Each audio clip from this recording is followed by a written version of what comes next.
I came to work for the Defense Logistics Agency in 1975 as a result of a RIF.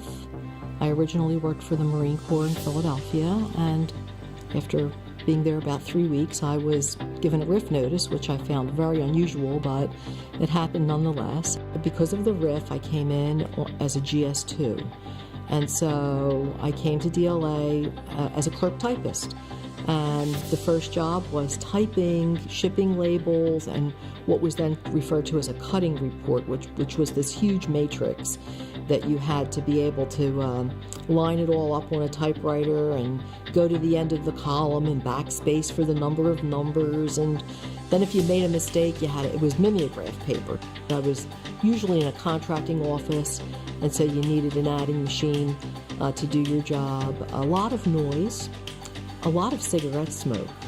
One of my memories was of everyone having these big, ugly, orange-yellow glass ashtrays on their desk, all the smokers, and people smoking, and this kind of cloud by the mid-afternoon, especially in the summer when it was warmer, of cigarette smoke in the office. And I started in the clerical series and then was able to parlay that, if you will, into a quasi-buying job.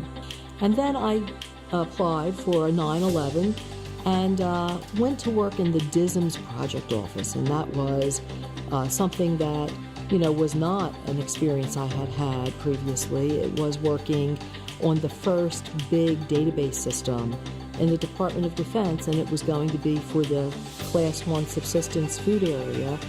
I then went from there back into buying, and so there's a pattern here of sort of going back and forth between contracting and IT, which continued all through my career. I would say that I never imagined that I would go from being a clerk to being the vice director. Everyone has a life. People can't just move. But let them have the experience. Go to other parts of DLA. See what they do there. Take a deployment if you're lucky enough to be able to do that. And get the full experience, because there's so much to do in the agency. There's so many important, exciting jobs that you can, aspire to. But if you don't know they're out there, or you haven't had that firsthand experience, you're not going to go after them.